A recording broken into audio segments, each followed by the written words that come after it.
Happy Monday, everybody. I am Harrison Graham. Welcome into Chicago Bears Now, live on YouTube. Appreciate everybody for taking part of their day to hang out with us. You got me, you got Nick Roloff, a.k.a. Rolly, on the ones and twos as always. And we got a lot to get into here on today's show. So stick with us here. Get the chat going first off, though, to spice things up a bit, and then we'll get into the content here in a little bit. Shout out your city. Let us know where you guys are tuning in from. Ty Man says, Rolly.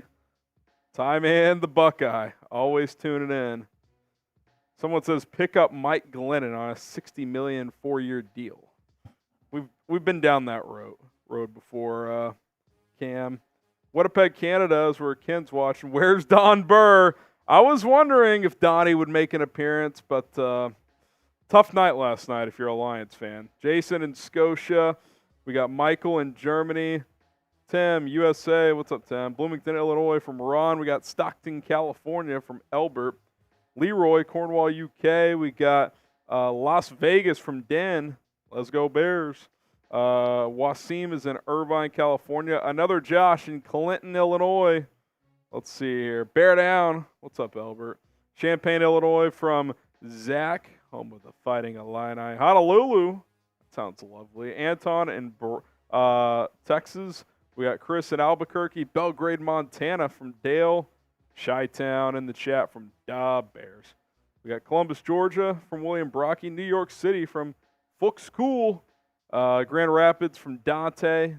Let us know where you guys are tuning in from. Shout out to Tito, getting the Super Chats far. Have you reached the Super Chats flowing here? Have you reached followers on IG? I'm like 100-something away, Tito. Once we get to 5,000, we'll show you guys' mock drafts. At HGram NFL. Got to get to 5K on IG. Give me a follow. Spread the word. Daily Bears content over there. The Pikey says, Caleb Williams started his own charity. Everyone, what an ego. Oh, you're saying starts his own charity, everybody else. What an ego. Yeah, I'm kind of like over the whole, you can be on either side of the Fields-Williams debate and not like take down the other guy. You know what I'm saying? Like, I know that's like the fun thing to do, the popular thing to do. No, this is my guy. F everybody else. Doesn't have to be that way. It really doesn't. So I hear that, the Pikey, because that's it's a bit annoying. All right, who wins the Super Bowl? KC for the Chiefs, SF for the Niners. Rematch of Super Bowl 54 and Super Bowl 58 in a couple of weeks. Who you guys got? Rolly, early prediction? You are allowed to change, but no comment. No comment. This is my Fire Fest. I think the Chiefs won a close one. I just can't bet against Mahomes. Give me the Chiefs in a close one. Mahomes wins his third, or your least favorite quarterback in the NFL wins his first. The 49ers join the 6th Super Bowl club. I can't win either way. I'm not kidding. / you hate Brock Purdy. Well, that has nothing to do with it. I am actually in an absolute tailspin. I don't know what to do with my life. I don't. It's a fact, because two of the worst case scenarios for me are one of them is going to happen. It'll be okay. No, man, I don't think it will. It'll be okay. It'll be okay. Cody, I'm not going to enjoy watching the Super Bowl. I feel like Raiders fans. I don't want to watch. I just know I'm going to be in pain with whatever happens. You swore Lamar was going to get it done this year. Yeah, and I was completely right about the fact that the Ravens should have won. It's like they are so stupid. I wouldn't say they should have won. They could have won. To me, they were clearly the better team. They shot themselves in the foot. When were they were the better team for probably 1 out of 4 quarters yesterday. How about the entire second half? The Chiefs didn't score.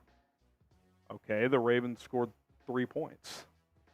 And the Ravens should have if they didn't have a million personal fouls and fumble at the 1-yard line. Yeah, there's no doubt they were self-inflicted, but at no point in that game was like, oh my God, Baltimore is just starting to take control of this thing. You know what I'm saying? I think part of the Chiefs in the second half, and yeah, the Ravens defense did a great job, but once they got up 10, I think they were like, okay, let's see if Lamar can drive down multiple times and win the game. And they got close on a couple drives, but my point is I was completely right about the Ravens. Once they settled into the game on defense, the Chiefs struggled to move the ball, which I always knew was going to be the case once They settled in. It's just unfortunate that the offense gave them absolutely nothing.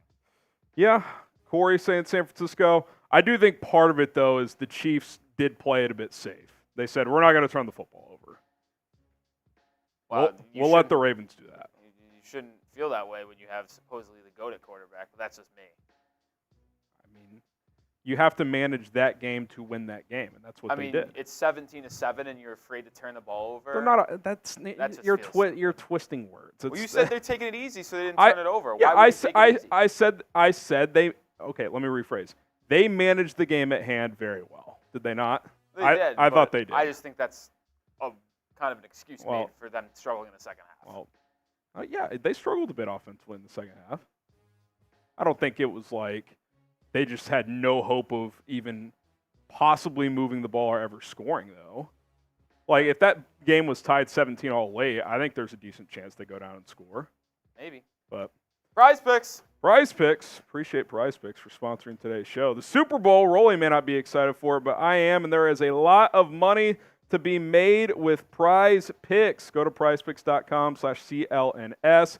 Use the code CLNS to get a $100 deposit match today, up to $100, I should say. This is my 4-player entry here. They got a deal right now. Patrick Mahomes, just half a yard. That's it. So you're already getting your leg started there properly. I like Isaiah Pacheco to find the end zone. He's been a touchdown machine.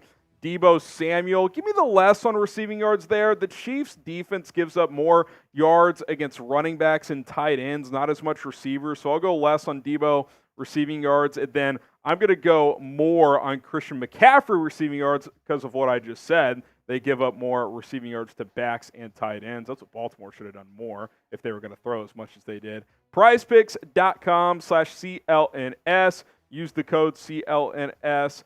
Join myself, Rolly, the whole Chat Sports team, celebrities playing Prize Picks every single day.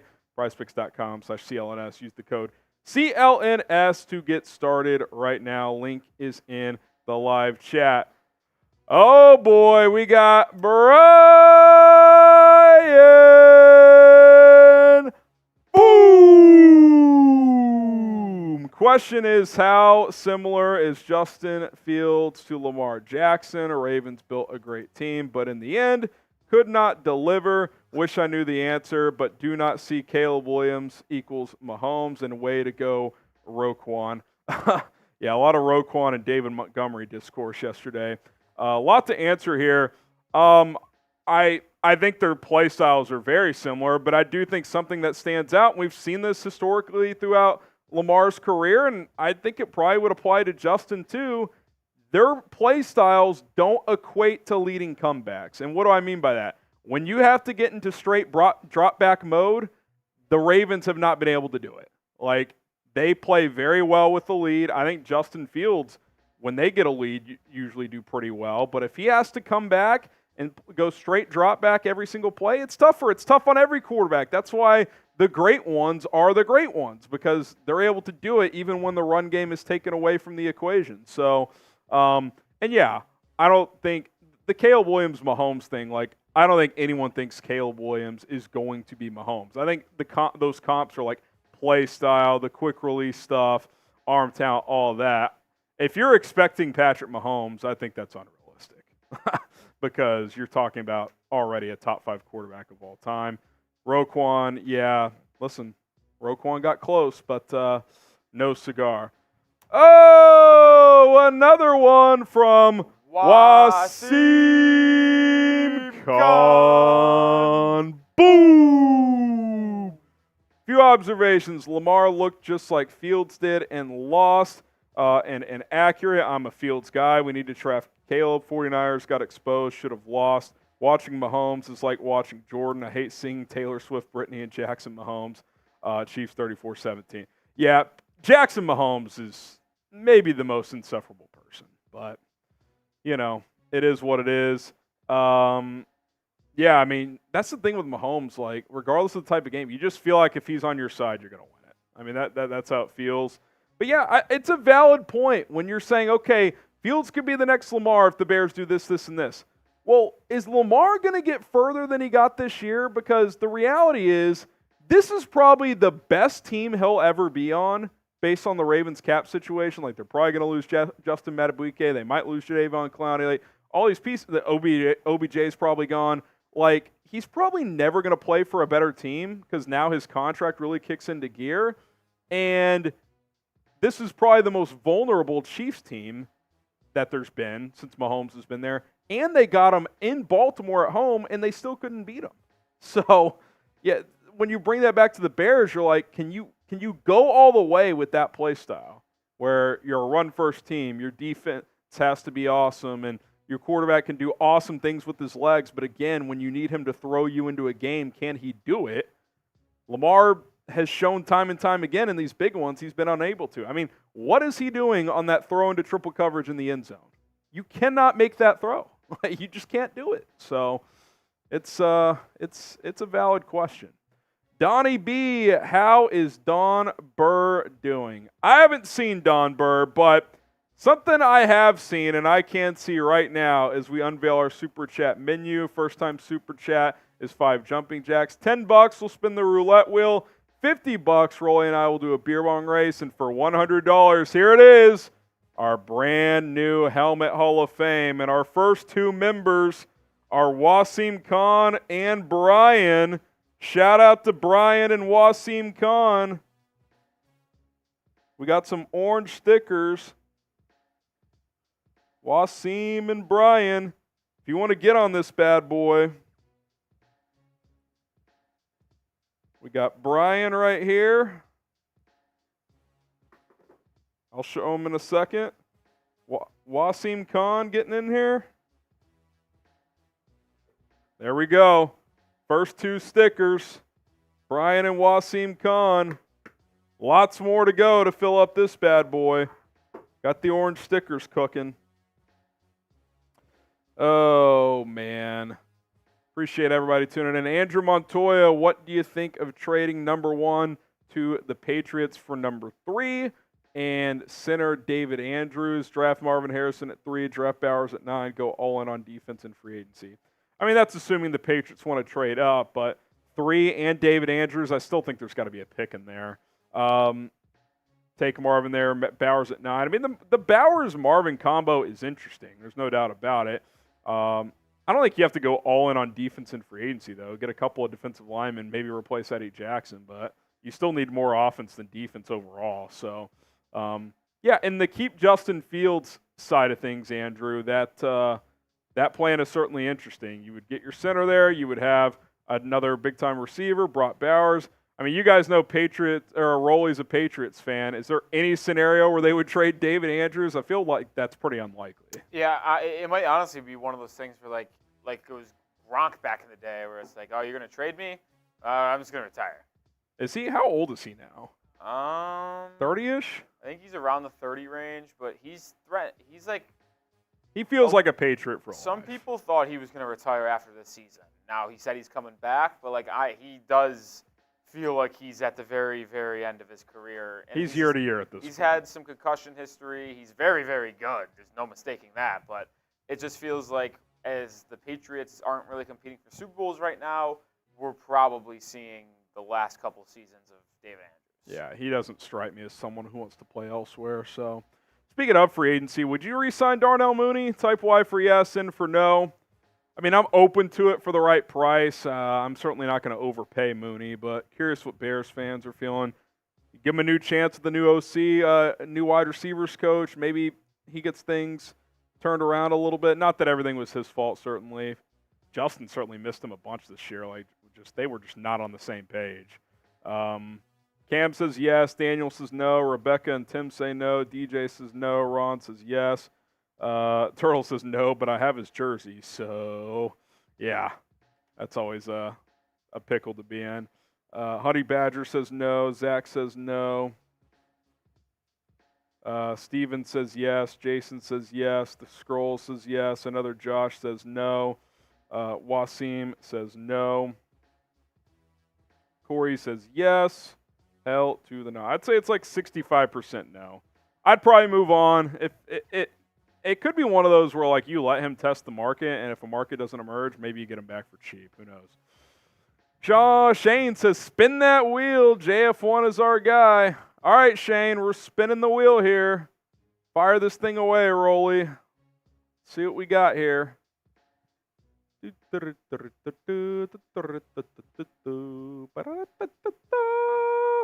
Shot clock subs. I'll tell you what. We got 400 people watching. If we get to, because sometimes roulette, you guys got to do something. We got to do something. If we get to 87,000, we're 9 subs away from 87,500. 9 away. If we get there by the end of our news and rumors segment, so you got the rest, you got a couple minutes, we'll do news and rumors. And then by the end of that, if we can get 9 new subscribers, we publish daily content here, 9 new subs, I'll do a beer bong. 9 subs. That's all I'm saying. That's our next kind of half milestone here. That gets us to 86,700 or 86,500. All right, if you love the Bears, hit that like button. Like this video if you're a diehard Bears fan. Here we go. Thoughts on the Lions cap space. I actually need to look into them, how much cap they have. Need to look into him. The like monster is going to come out. There's 422 people watching, 110 likes. Can we get 175? 175 is going to be our number today. It's just a little bit less than half of the people watching. It's completely free. Hit that like button. Come on. Hit that like button. By the way, I triggered Rolly earlier because Dane Brugler put out a pre-Senior Bowl article today, and he said Bo Nix could be getting top 10 hype soon. Yeah, that's who the Bears are going to take at 9. That would suck. I would hate that. You're trade down from 1, you're gonna bring in from Bo one, Nix to compete with Fields. Trade from That's 1 to disgusting. 2. Hell no. Draft MHJ, and then Bo Nix is your Chicago Bears I quarterback. think we should make a bet where if either of our teams ends up with Bo Nix, the other has to do something. I will refuse. I will refuse to be considering. Rolly says he will turn in his fan card, his they Patriots take Bo fan Nix. card, if they draft Bo Nix. I just will refuse. I just want to see him in that means situation. they passed on one of the top 3 quarterbacks for him at 3, or they traded or passed up on one of the top 3 quarterbacks to trade down and draft Bo Nix, or, well, I guess I wouldn't be.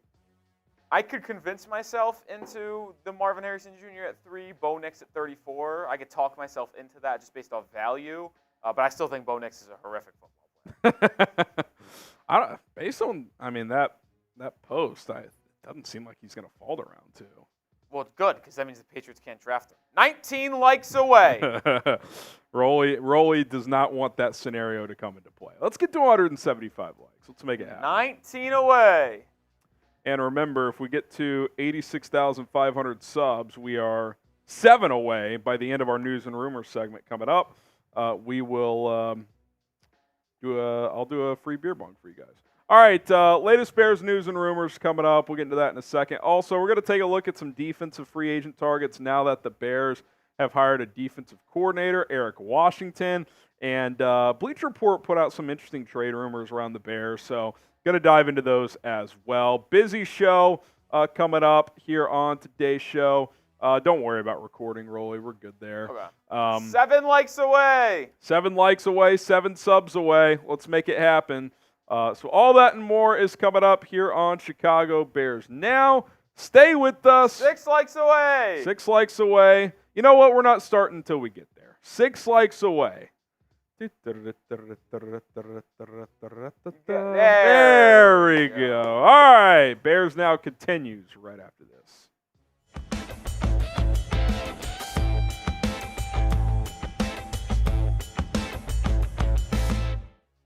Here on Monday's episode of Chicago Bears Now, I'm Harrison Graham. We're going to dive into these topics. We have a wide receiver coach search update. The Bears have reportedly talked to a few candidates here. A wild trade idea for the number 1 pick in the NFL draft. Could the Bears move down? And then Brandon Marshall, former Bears receiver, obviously Seahawks, a bunch of other teams as well, has an interesting theory when it comes to Justin Fields. So stay tuned for all that coming up right now. But first, like the video. If you're a diehard Bears fan, hit that like button. You guys know Rolly. He's going to come after you if you don't. Smash like if you are a Bears fan. All right, who is going to be the Bears wide receiver coach? Because the Bears are starting to fill out their staff. They've got Shane Waldron and Eric Washington as their coordinators. They've got their quarterbacks coach in Kerry Joseph. And now I think the clear next big hire is wide receiver coach, because that is a position that has underwhelmed since Matt Eberflus took over as this team's head coach. Now, these are the three names that have been at least publicly discussed here. Sanjay Lal, who I think would have been a really good hire, withdrew his name from consideration, so it's not going to be him. He was the Seahawks wide receiver coach and pass game coordinator last season. Chris Beatty, the Chargers wide receivers coach, with Jim Harbaugh there now. Those assistants are free to pursue other opportunities. He could be an interesting one. And then Ike Hilliard, who is a well-respected name. Did not coach this past year, but he's coached for several NFL teams over the last 10 or 15 years. He could be one as well. And this team's got to develop receivers better and just coach receivers better. I mean, DJ Moore was awesome last year, but, he's already developed, right? You traded for him because he was established, and you didn't have a dude that you could rely on. Obviously, you can rely on him, but I look at these three guys in particular the last two seasons as underperforming wide receivers. Now, you could sit here and say, other than Darnell Mooney, maybe Velus Jones and Tyler Scott just aren't that good of football players, but I saw Darnell Mooney under Matt Nagy have a 1,000-yard season, and then the last 2 years combined, he didn't have 1,000 yards. So I know he had the ankle injury that ended his season 2 years ago, but that production should not go that far down. We'll talk more about him in a second. Velus Jones, I get it, you overdrafted him, but he should not be this underwhelming. And then Tyler Scott, I thought we'd see more out of him as a rookie, and he was very inconsistent. Mooney, again, was much better under the Nagy regime than we've seen since Luke Getsy was the offensive coordinator and Tyke Tolbert was the wide receivers coach. Obviously, they're both gone now, but for him to not scratch 1,000 combined yards in 2 seasons after having 1,000 in 2021, that's a bit alarming to me. And that's why, a small part of me is should I still be open to bringing him back? Because you don't just forget how to play. There's no reason that Darnell Mooney's production should have fallen off a cliff like that. And look, you can sit there and say, Justin Fields, he sucks, he's the problem. Well, DJ Moore had a career year with Justin Fields. Darnell Mooney can't have 500 yards. And I will say this, Fields and Mooney, for whatever reason, were not on the same page this year. But there's also got to be okay, offensive coordinator, this guy has good speed, good double move route guy. Scheme this guy open. Tyke Tolbert, figure out the details in the routes, because there'd be a lot of times where just on out routes where Fields, he would act like it should have been a deeper route, or he wants Mooney to come back to the ball or something like that. So I know Mooney's more capable than what we've seen the last 2 years. That's all I'm saying. Now, Tyler Scott, Velus Jones, we haven't seen them prove it in this league, so it's hard to say for sure if that's coaching or not, but you got to think they can be more productive than they've been, right? Especially Velus. It's dude, he's done nothing in 2 years. Tyler Scott showed a little something this year, so holding out some hope for him. But regardless, they got to get this wide receiver coach right and get more production out of that position. Now, would you like to re-sign Darnell Mooney? Type Y for yes and for no. I'm not going to overpay to do it, but if his market's somewhat dry and you can get him on a 1-2-year deal, $8 million or less bucks per year, I might bring him back 1 year, $8 million, 1 year, $9 million, because I know he's capable. So Y for yes and for no. Make the call down in the comments section. Now, coming up, Bleacher Report proposes a trade down from the number 1 overall selection. We'll react to that and give our thoughts as well. But first, do have to shout out Prize Picks for sponsoring today's show. I cashed in a major way with several Prize Picks entries during Championship Sunday, during the Chiefs game, during the 49ers game. I plan on firing a bunch of entries during the Super Bowl as well. PrizePicks.com/CLNS. Use the code CLNS for a $100 deposit match. Patrick Mahomes, they're giving you a little deal, 2 to 6 player entries. Well, you already got one of them that's going to hit. Unless Patrick Mahomes gets hurt on the first play of the game and has 0 passing yards, you're going to get the more there. You've got Isaiah Pacheco, half a receiving or rushing touchdown. He's been a touchdown machine. I like him to get into the end zone.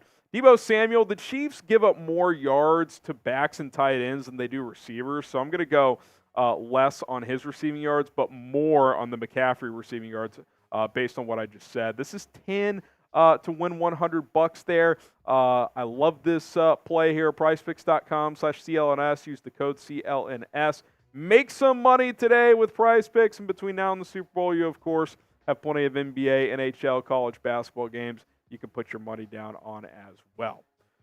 All right, is a blockbuster trade down with the Raiders going to happen? Last week we talked about that report from Raiders Beat. They love Caleb Williams in Vegas. Mark Davis would like to bring him there. Well, now Bleacher Report has proposed an idea between the Raiders and the Bears, and here's what they cooked up here.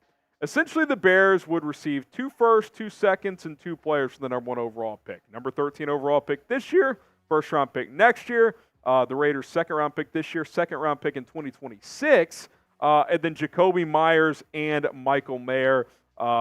Meyers, a number 2, number 3 type of receiver. Michael Mayer, who also played at Notre Dame at tight end, just like Cole Kmet. So he could come in and be like this team's number 2 tight end, which you do need. This is interesting. I don't know what to make of the offer. I mean, it's not a bad offer. That gap between 1 and 13, which we'll talk about in a sec, is pretty large to me. Now, I do like Jakobi Meyers, and he's on a pretty team-friendly deal. I think he signed like a 3-year, $30 million contract.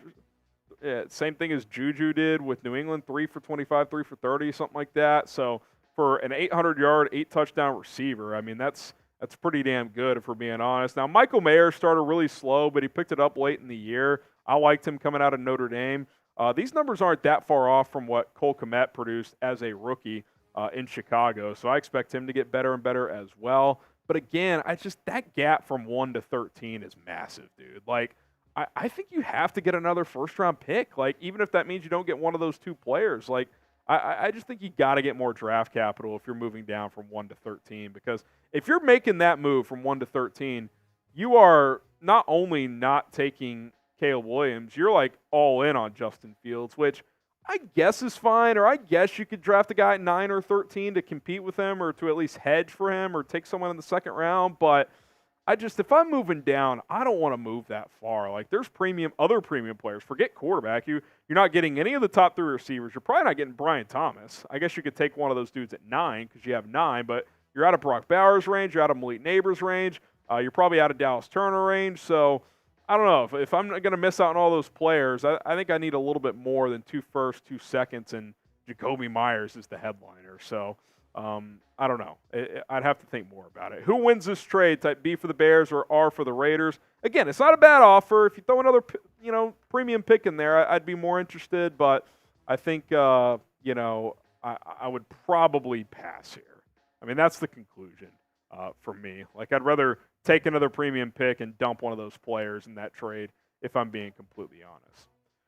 So here's an interesting angle and idea I want to dive into. What if Justin Fields wants out? We keep sitting here saying, do the Bears want to keep Justin Fields? Do they want to trade him? Well, what if Fields wants out? Former Bears wide receiver Brandon Marshall speculated about this. He was on Robert Griffin III, RG3's podcast, and RG3 straight up asked, do you think the Bears should keep Justin Fields? And Brandon Marshall had a quick, snappy one-liner response. He said, you think Justin Fields should keep the Chicago Bears? Like, basically flipping the script, saying, like, everybody keeps talking about the Bears angle. Well, what if Fields wants to restart somewhere else? Now, this is a delicate situation in theory, especially if there's some truth to it, which, to be clear, I don't think Brandon Marshall's reporting this. He's kind of just throwing this out there.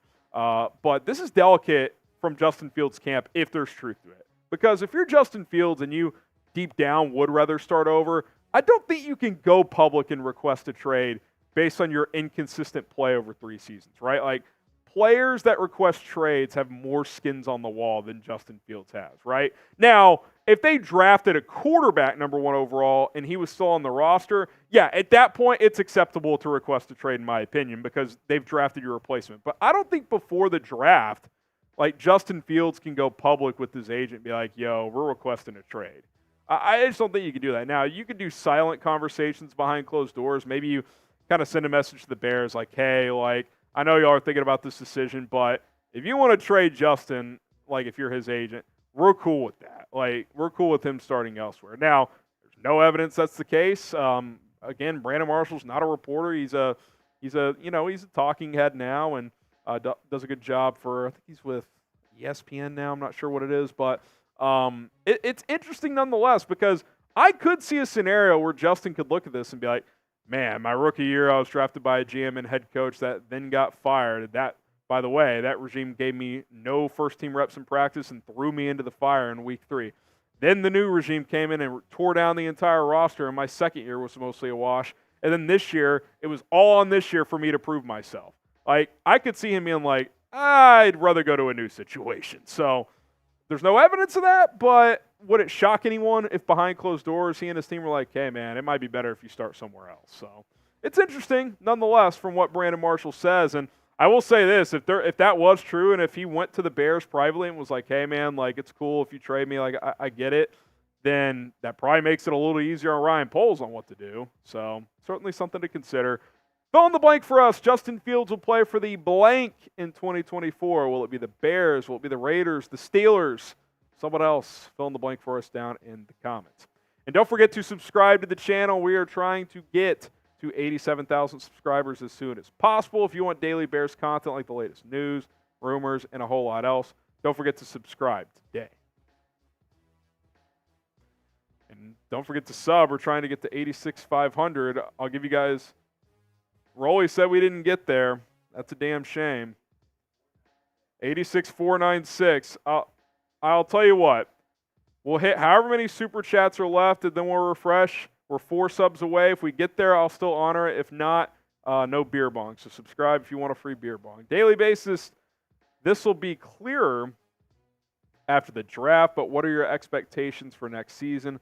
Personally, I think it's got to be 9 wins or bust regardless of quarterback. Yeah, like, to me, like, maybe this isn't fair. You need to be a playoff team next year, man. And guess what? The NFC North all of a sudden looks like a damn hard division. Detroit just went to the NFC Championship game. Green Bay overachieved this year, and they have the youngest roster in football. If Minnesota brings back Kirk Cousins, they're no rollover. So it's not going to be easy, but you gotta take the next step. The next step to me is making the playoffs. You could have made it this year. You blew 3 catastrophic leads to lose games. Like, you could have had 9 or 10 wins this year. So I think you got to be a playoff team. And yeah, maybe that's unfair on a rookie, but this is not a typical number 1 pick situation for a quarterback to come into. Like, there's at least some level of structure in place with the talent on the roster. You need a lot more, but this is not Bryce Young walking into Carolina last year. Like, Caleb Williams, Drake Maye, whoever it is, if they come in here and replace Justin, they're going to have a lot more to work with than a Bryce Young did. All right. Who do you guys think Fields plays for next year? Richie says the Raiders. The Colts? He will not be playing for the Colts. They're going to roll with Anthony Richardson. Cowboys need Caleb Williams. I don't think that's happening. DC Viper says Dolphins. Justin Fields could be I'll take him on the Mets. Can he play center field? Well, he's got the speed. He's got a strong arm. Played baseball growing up. Matt Nagy with a good prediction there. Alexander says the Falcons. Saints from Ecobee. I don't think it's New Orleans. I blame Nagy for my breakup with my girlfriend. Why is that, Dark Well, City? I mean, if it was because you were freaking out when he was the coach, then maybe there is some blame to go there. Yeah, she's like, this is too much for you to deal with. He would be screaming at the TV every weekend about Matt Nagy's play calling. Babe, stop yelling. This Matt Nagy guy stinks. And we're done. I can't take your constant negativity towards Matt Nagy. The Bears keep Justin Fields, draft Caleb Williams, start Fields, and have Williams as a backup for a year. You could trade either one next year. Get QB right. Glad we kept Flus. Here's the thing. You're not drafting Caleb Williams with the possibility you would trade him next year. You're just not doing that. Like, and that's where Justin Fields and his camp actually could come in. Like, if they keep him on the roster, then draft the QB number 1, then a trade request, I think, is acceptable at that point. Because it's like, it's so obvious you drafted the replacement. So, like, keeping him makes no sense for either party. So, yeah, I don't think that's a healthy environment to keep Fields and draft Caleb. Like, if you're Justin, it's like, what are you even playing for at that point? Like, sure, you can say, well, other teams, it's like, he's already done that, though. Like, other teams are interested now. So, There's just no scenario where they're both on the roster. Like that would actually, I think that scenario is less likely than not drafting a quarterback at all. I'll put that out there right now. All right, no beer bong, didn't get there, but new helmet, $100 to get into the New Helmet Hall of Fame. We got Brian and Wasim as our first members for the off-season helmet. Look at this thing, by the way. Pretty crisp, huh? Feeling good about this one. So if you guys want in, there you go. There's the rest of our Super Chat menu as well. Appreciate everybody for tuning in here on a Monday. Coming up next, take a look at some defensive free agent targets.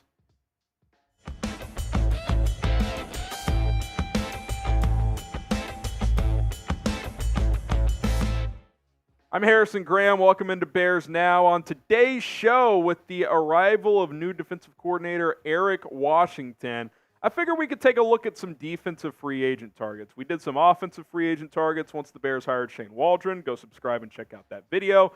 We're going to flip to the other side of the ball here with Eric Washington as the DC. Now, you look at Washington's background a little bit, at least relevant stuff. He coached under Lovie Smith in Chicago from 2008 to 2010. Primarily a defensive line background, which I love. That's what I preferred in this DC hire, because I figured Flus would keep calling the plays, and he will. Get someone with a D-line background. That's the position group that needs to improve the most, especially after Montez Sweat.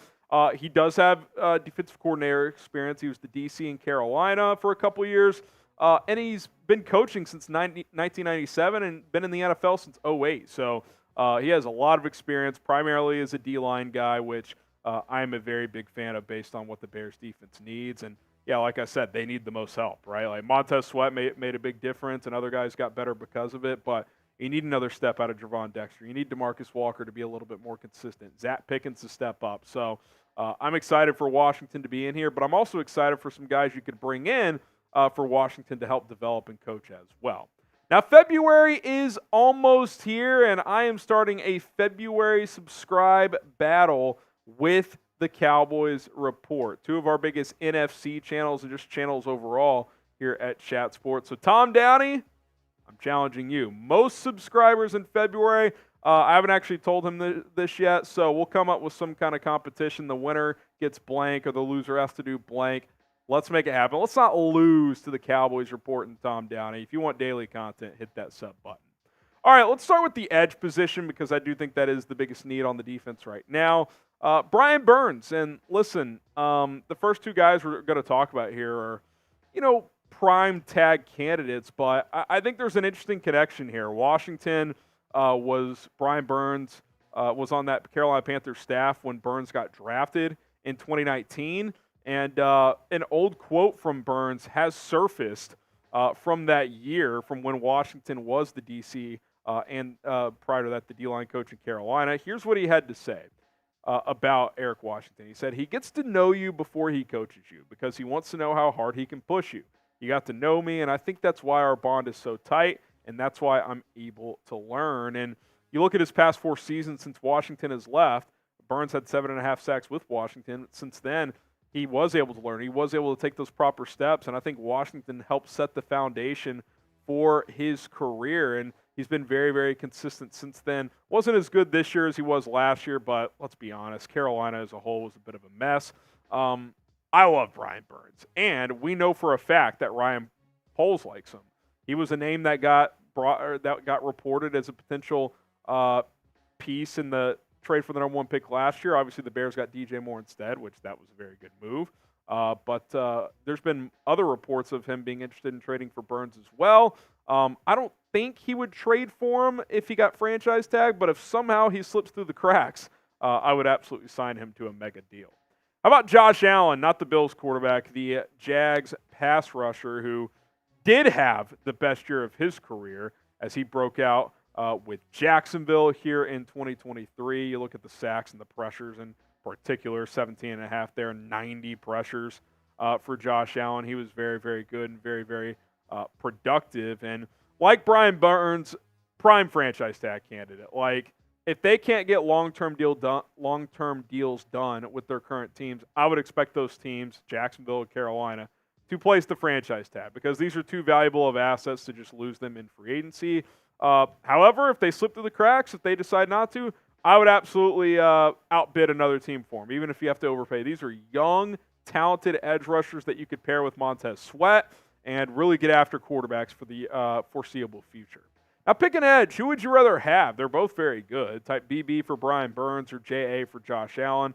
I don't have a strong preference. I'd be cool with either of these guys. I mean, Washington's worked with Burns, so maybe there's a slight edge there, but I think both are very good. BB for Burns or JA for Josh Allen. Excuse me. Danielle Hunter. This is a guy we've talked about a few times now. And I think this is the guy. First of all, I mean, he was terrific this year. I know he's had some injuries in the past, had the neck issue the 1 year, which caused him to miss the season. People were concerned about his future. Well, he's been back and healthy, and he's been playing awesome. Almost 17 sacks, 80 pressures himself. And I think this is the guy because he cannot be franchise tagged. Part of his restructuring of his contract last year, it was written into his contract that Minnesota can't franchise tag him. So if they don't re-sign him before free agency begins, he's free to sign wherever. Now, he might decide to go back, but the Vikings may, just based on where they're at, let him go because they got some other things to figure out. They got to figure out quarterback. They got to pay Justin Jefferson soon. So I think this is the guy you go get, man. Like, sure, if Josh Allen or Brian Burns is available, take the swing. No doubt about it. But I think Danielle Hunter is gettable.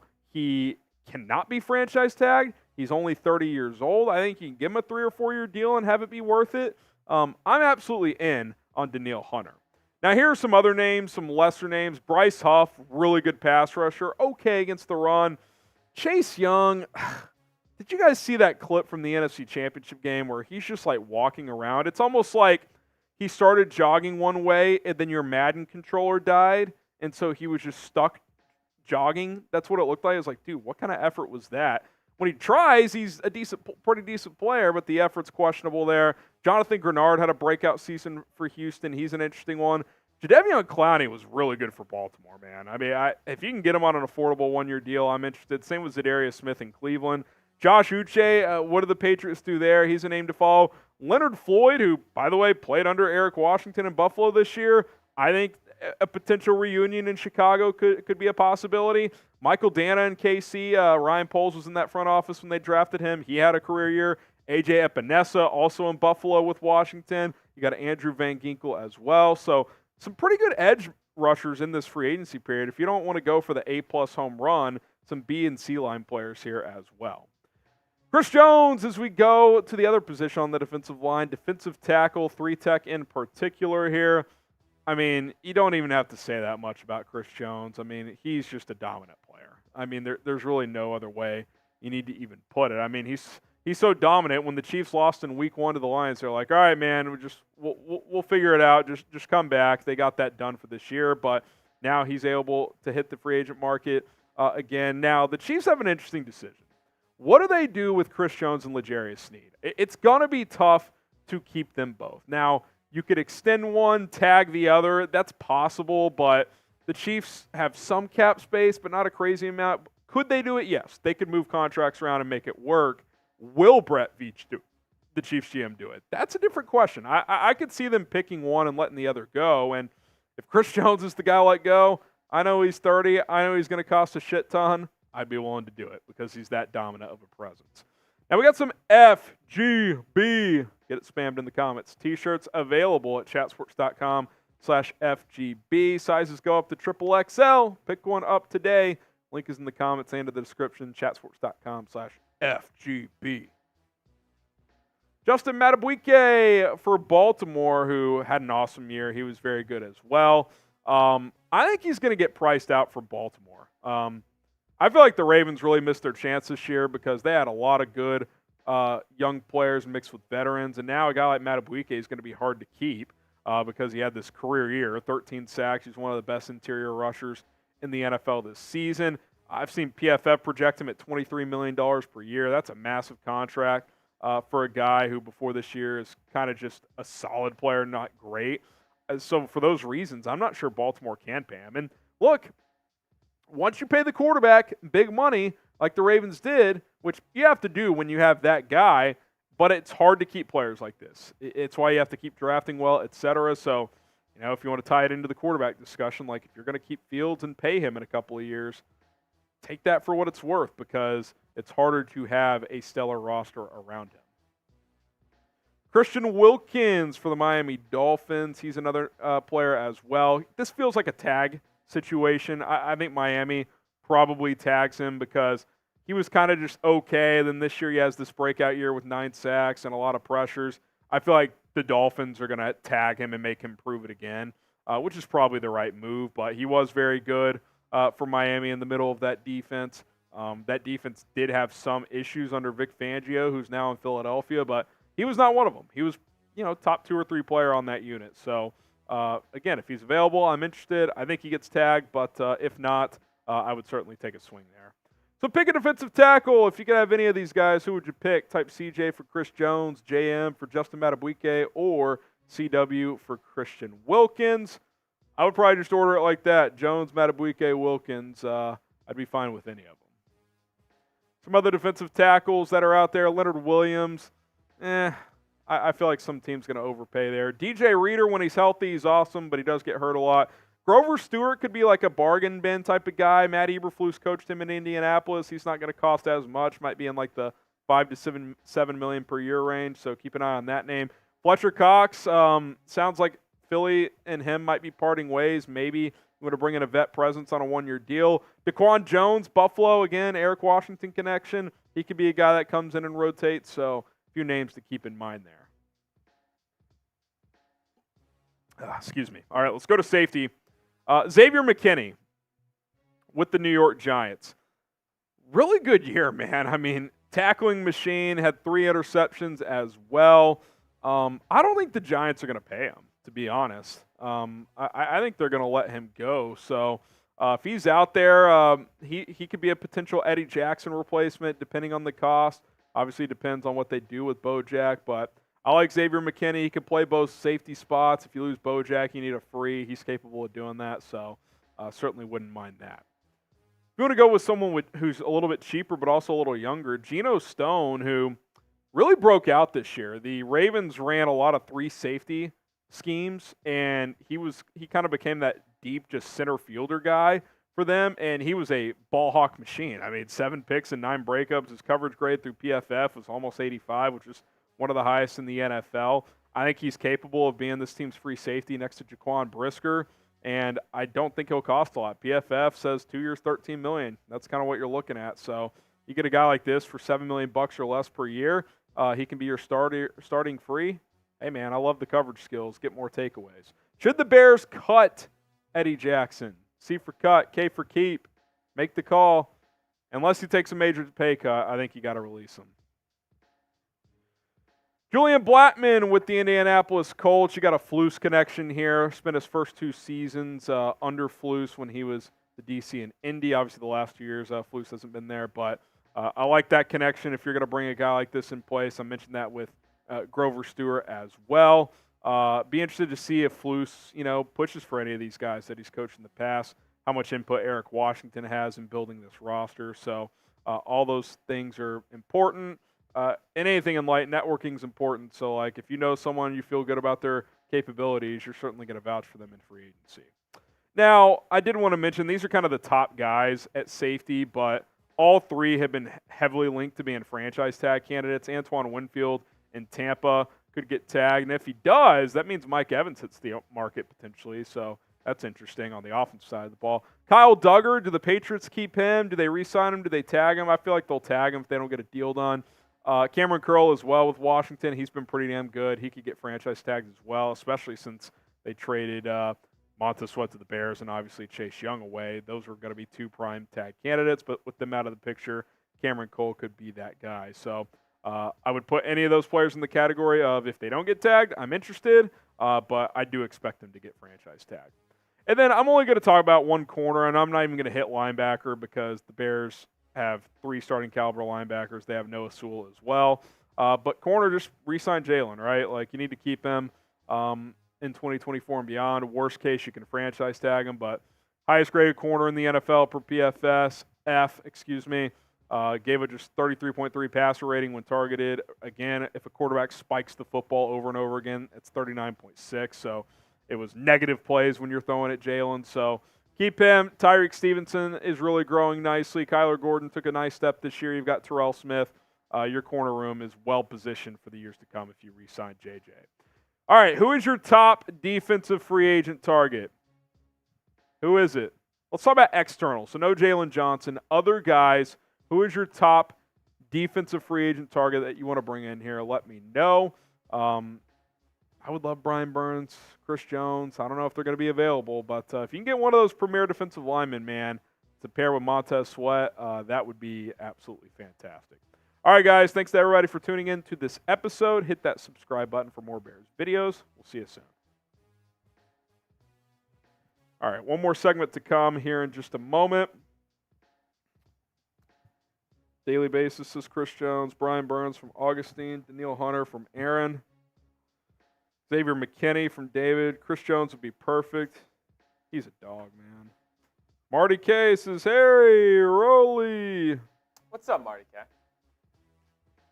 Shane says, spin the wheel. Would Rolly rather have the Patriots pay to move up for Caleb Williams or stay at 3 and take the best available? Whoa. Good question. Oh, man. Here's the thing. Like, if I knew Drake Maye could slide to 3, and if that's a real possibility, I'm staying at 3 and letting Drake come to me. But if it's between, just say, Jaden Daniels trading up for Caleb Williams or letting Jaden Daniels stay at 3, it's a tough one. I probably lean Jaden Daniels because this team needs all the assets they can have to upgrade this offense. I get Caleb Williams could be that, like, 1-1, like, same level of Mahomes caliber of player, but I don't know. This team just needs a lot of offense, and I don't know if it's worth giving up all your assets for a QB when you need to just get O-line, get wide receivers. So I don't know. I think I'm probably staying put. But who knows? Yeah, I mean, New England's interesting. Like, it's just tough, right? Because like if you're convicted in a quarterback, like if you're like, this is the guy, like you almost have, like, if you can go get him, you almost have to, right? I mean, guess that's, like if the Patriots front office and Gerard Mayo, whoever that may be in front office, decides, well, that's another question. Besides that, they need Caleb Williams on the New England Patriots, and that's the guy they want to lead this franchise for the next, hopefully, 10 plus years. Then, yeah, I guess like you got to trust their line of thinking, right? But yeah. if it was me in the GM table, I'm making all the decisions. They got a lot of needs. Staying at 3. They got a lot of needs. Probably staying at 3. Yeah. We'll spin the wheel in a second, Shane. Aaron, how do I start a chat sports channel for the Chargers? I have people to make it happen. And funds. At James Yoder on Twitter, Aaron. He is running the show. So hit him up. Hit him up. We don't have a Chargers. We haven't committed to a Chargers channel. Yeah. So there you go. And the funds. That's the what funds part is. That's intriguing. He also had another $5. Would you rather have a second and a third from Atlanta or the 20th pick from Pittsburgh for Fields? Probably 20, because that could turn into a 2 and a 3. You always take the higher pick. Yeah, I probably agree. Because, like, you know what I'm saying? Like, I think you take 20. Now, if it's like 28, that's different. But 20 versus like 43 and 75. You go 20. I'll take if it was. Point. If you here, if it I'll was look at 27 or higher. I'm taking the 2 and a 3. I'll look at the draft chart. It's not an exact science, but you can look at basically the rough estimate and a point system on what each pick is worth. So, the 20th pick is 269 points. Atlanta's second round pick is 138. So that's half of what the 20th pick is, and their third is 64. So that adds up to 202. So it's 269 to 202. So it's actually not as close as you would think based on that. Yeah. So first round picks, especially in the top 20, they're valuable, man. Yeah, it makes sense, man. They're valuable. Okay, spin the wheel. That wheel.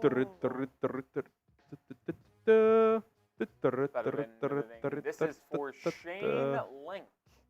Shane Just Link. in case. Oh, spin again.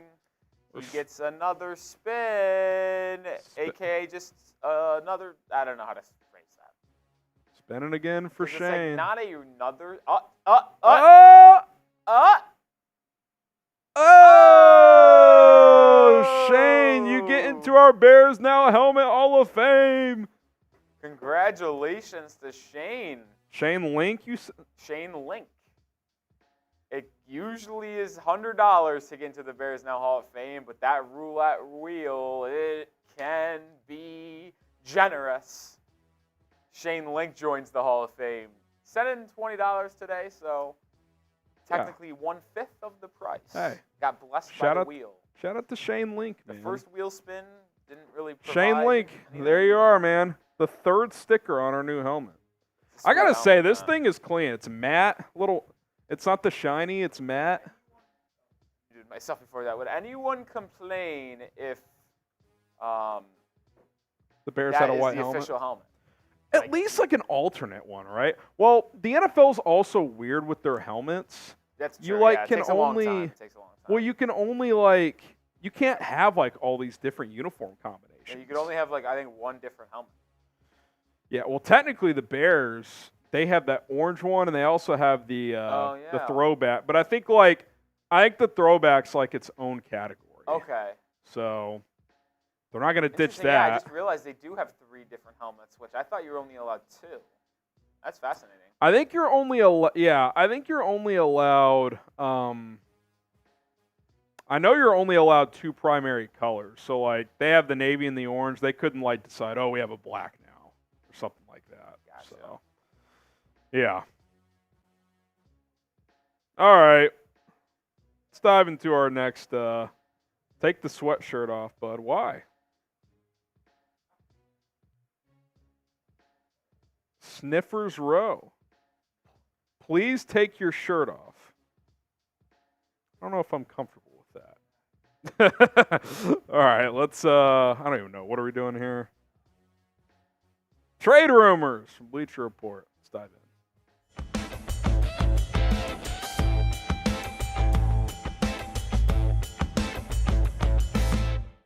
Bleacher Report has cooked up some trade rumors for the Chicago Bears. We're going to react to them on today's show. My name is Harrison Graham. Welcome in to Bears Now by Chat Sports.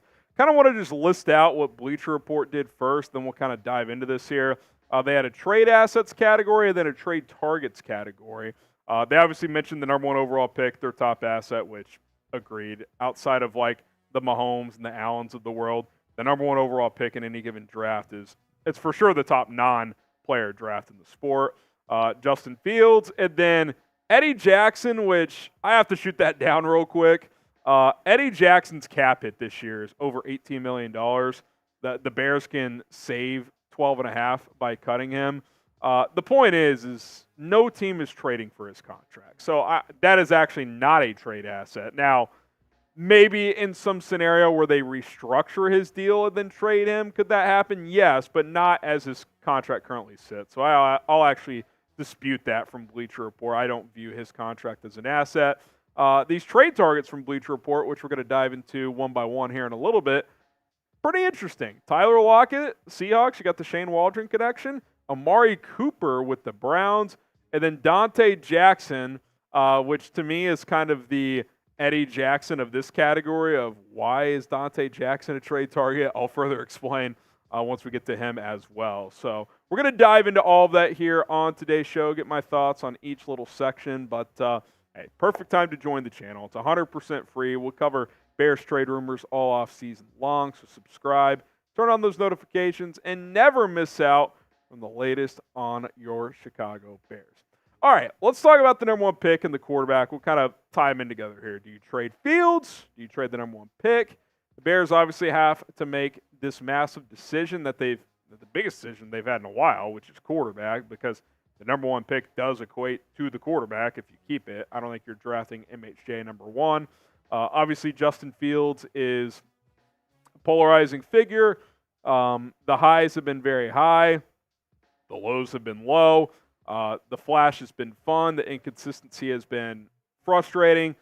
The things around him have been agonizing at times, especially in his first 2 years. It's it's been a bit of a whirlwind with Justin, and certainly if they move on and if they determine he isn't good enough, that hasn't been nearly close to solely his fault. I do want to make that clear. Now, at the same time, you've got this, to quote Ryan Poles, unique situation of having the number one pick in a year when you didn't really expect to. Like, sure, when you made that trade with Carolina last year, in the back of your head, you might have thought there was a chance that Carolina would be really bad and have a top pick, but the chances of them having the number one pick, not very high. And that pick has fallen into the Bears' lap, which is what's going to make them consider a Caleb Williams or a Drake Maye or a Jaden Daniels. Those are my top three prospects. Michael Penix, J.J. McCarthy would round out my top five. You've got the likes of Bo Nix, Spencer Rattler after them as well. But I don't think anybody after Daniels and probably really even Maye would be under consideration for the Bears at number one overall. So what would you do with the number one pick in the draft? Would you draft a quarterback? If so, type D, or would you trade down? If you would do that, type T. Draft a quarterback, trade down, let us know in the comment section below. Now, something you shouldn't think about twice, you should just flat out do it right now, is download the PrizePicks app. Daily fantasy made easy. PrizePicks.com/CLNS. Link is in the comments and in the description. If you're watching live, it's in the live chat. Use code CLNS to get a deposit match up to $100. I cannot wait for Super Bowl Sunday as Patrick Mahomes. All you got to do is get one passing yard out of him. You've already connected on one piece of your entry. I got a 4-player entry here. You can do 2 to 6 players with PrizePicks. I like Isaiah Pacheco to find the end zone. Deebo Samuel, I think he goes less on his receiving yards. Also, Christian McCaffrey, I think he goes more on receiving yards. Chiefs struggle at times to defend running backs catching the football. So I think McCaffrey could have a big day there. PrizePicks.com/CLNS. Use the code CLNS to get started today. Basketball's in full swing as well. You can make your picks there. You can cross over sports. And guess what? Baseball's going to be back soon as well. PrizePicks.com/CLNS. Use the code CLNS to get that deposit match right now. All right, let's dive into these trade targets one by one here from Bleacher Report. Amari Cooper, which I thought was an interesting mention here by Bleacher Report. You look at the season he had with Cleveland, 72 catches. He had a career high, 1,250 receiving yards, which is pretty amazing because he's had a lot of big seasons in the NFL. 5 touchdowns, that average is 17.4. You know, once Joe Flacco got into the fold, he kind of would just throw some YOLO balls downfield, and Cooper came up with a lot of them. Now, if you trade for Amari Cooper, he would carry a $20 million cap hit with the Bears next year, which not that bad, right? $20 million for a guy who's been a number one receiver in this league, at worst a 1B next to DJ Moore. That's a reasonable price. You could sign him to an extension to lower that cap hit as well if you wanted to. I don't know what he's worth in a trade. The Cowboys traded him for a 5th and a 6th a couple years ago, which is ridiculous. It would cost more than that. I don't know if it would cost a 1, but at the same time, is Cleveland going to look to move him? What's happening with Deshaun Watson? Does he get back and healthy for week 1 next year? So I'm interested here. What's the cost? I'm not trading in the number 9 pick for him, but maybe some combination of day 2 picks. I'd have to wait and see. Tyler Lockett next up here, the Seahawks wide receiver. As we're filming this, they have yet to hire a head coach.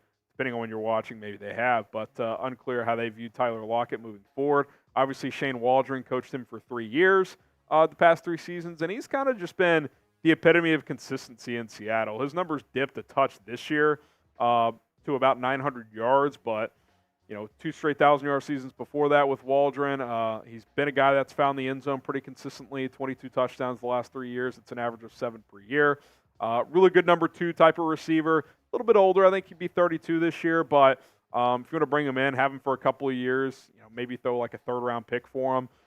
You certainly could do a lot worse. He would know the offense. He's a guy that runs good routes, gets open. So I like Tyler Lockett quite a bit. I think he's a guy you put in the slot and can get a lot of production out of. So pick a receiver. Who would you rather have? AC for Amari Cooper or TL for Tyler Lockett? Get your votes in down in the comments below. AC for Cooper or TL for Lockett. And then one I just don't really get, if I'm being completely honest. Dante Jackson. Bleacher Report's explanation was like, they could recoup some of that draft capital they lost to the Bears. Yeah, but why would the Bears want Dante Jackson? This one makes no sense. Dante Jackson didn't even have that good of a year. Tyreek Stevenson had a better year than him. Now Stevenson finished the year awesome. Like I'm not disparaging Tyreek Stevenson. I think he's gonna be a hell of a player here, but like he's already better as a rookie. Terrell Smith, you could argue, is in the same conversation. Like Jackson did not have a great year. Like I guess in some crazy world, if you're not even franchise tagging Jalen Johnson, which that's not going to happen. At minimum, you're going to tag him. You could be interested there. But why would you trade for Dante Jackson when you could just re-sign Jalen Johnson? You don't need 5 corners. Like you've got Johnson, you've got Stevenson, you've got Kyler Gordon in the slot, and you got Terrell Smith, who showed more than capable as an outside corner, as a rotation guy, or at worst a backup. You don't need a corner. Like you could argue, especially if Jalen Johnson's on this roster next year, it's the deepest position you have. In fact, I do think it is. So this one doesn't make sense. It's kind of like calling Eddie Jackson a trade asset. Like who's trading for Eddie Jackson in that current contract? I don't think there's a team out there. So re-sign Jalen. You don't need to worry about Dante Jackson of all people. And but those 2 receivers, Tyler Lockett and Amari Cooper, definitely interested in their services. All right, guys, appreciate everybody for tuning in to today's Trade Rumors show. I'm Harrison Graham. If you want more content, hit that subscribe button. We'll be back soon with more videos. Daily basis. Only 3 first overall quarterbacks have ever won a Super Bowl for the team that drafted them. Not that that's a reason to pass on a QB, but it's interesting. I'm actually going to challenge myself and do this myself. I would love to know, and I'm curious on your thoughts on this, Rolly, without doing the research. How many number 1 overall quarterback picks have walked into a situation that will be more attractive than the Bears? I get the Bears' QB history is not good, but take that out of it. If you're just talking about, like, number 1 receiver, check. Some talent on the offensive line with money to add more there, check. Reliable tight end, check. I'd say not great running backs, but an okay nucleus there and a team that at least knows how to run the football, check. Like, this offense isn't awesome, but, like, this is, like, 10 times better than what Bryce Young walked into last year. And, like, how many number 1 overall picks just walk into god-awful situations? They're picking number 1 for a reason because they stink. The Bears' own pick is number 9. So you view them as, like, the 20th to 22nd best team in the NFL, whereas usually the team picking number 1 is the worst team in the NFL. So you have to view it in that light because this is such a rare situation. No, I agree. I mean, nothing really to add there. I mean, this is... That's why you have to heavily consider it. I'm trying to think of... Like, I love Justin. I think you can win with Justin. But, like, if you think Caleb's an upgrade and you're not compromising the short term either, like, I still think you can be a playoff team next year, you got to heavily consider that, man. I mean, like, T-Law with the Jags, they were a joke his first year. Urban Meyer, it was a mess. I actually was just running through the last, like, 20 number 1 Joe picks. Burrow, like, that showed how great he was, right? He elevated the Bengals franchise. Yeah. Like, sure, they had T. Higgins, then the next year they added Chase, but, like, that wasn't the case when he got there. Yeah, but it does help that with the year after you hit on, some would say, the 3rd best wide receiver in football. Well, yeah. But I'm saying you already have DJ Moore. Yeah. You also have another top 10 pick to help that player. Like, it's unique, man. This is not Josh Rosen going to Arizona or Kyler Murray going to Arizona. Like, usually a quarterback going number 1 overall, you assume it's going to take at least 2 years to be a competitive football team. And yeah, sure, you could say this, we can't develop quarterbacks. But, like, if you have that thinking forever, then you might as well stop trying. Because, like, what's the point as a then? franchise. Like, you can't just, like, be like, well, we're incapable, so there's no point. Well, were the Bengals known for developing quarterbacks before Joe Burrow? Boomer Esiason, dude. I mean, Carson Palmer was good. He was pretty good, but, like, Andy Dalton was fine. But, like, Joe Burrow was the guy. He elevated the franchise. Like, the Bengals are not considered this well-run franchise. You find the quarterback, though, it kind of covers some of that stench. This comment from B-Shap is hilarious. What'd he say? Imagine thinking Fields sucks when he averaged only 9.5 less yards per quarter than Patrick Mahomes this season. Oh, so you mean he averaged like 30 to 40 yards less a game? That's actually a lot. Well, it's also like...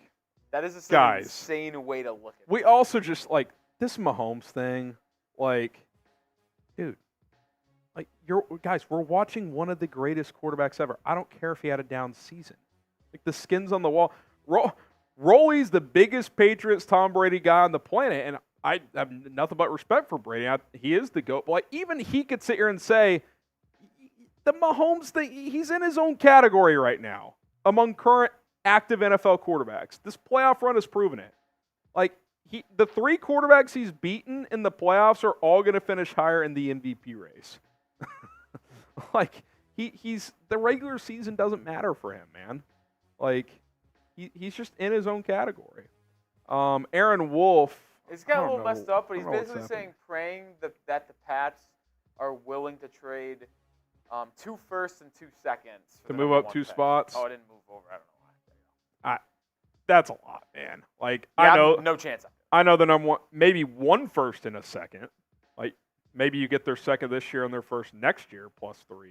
But like, I'm not trading my first round and second round picks in 2 drafts in a row to move up 2 spots. Like, even in a draft like this, I think that's rich. Yeah. And I think this number 1 pick has a ton of value, but even I don't think. Honestly, the Bears, do you think Jaden Daniels emerging as this no doubt top 3 pick has hurt the Bears' chances of someone trading? I don't know. Like, I feel like it has. Because if maybe it was like just Drake and Caleb viewed as those top tier guys, well then a team would be willing to jump and give up more to get in the top 2. I guess I also want to see is like he has emerged here in January. Does that hold into April? Yeah, that's a good point. Because like we've seen like last year, this time of year, there was like Will Levis could go number 1 overall. And he went in the 2nd round. Who was the people thought Levis could go number 1. Who was the guy that like the day before the draft, like everyone started freaking out and was just like, holy shit, this guy can go number 1? Was it Richardson or Levis?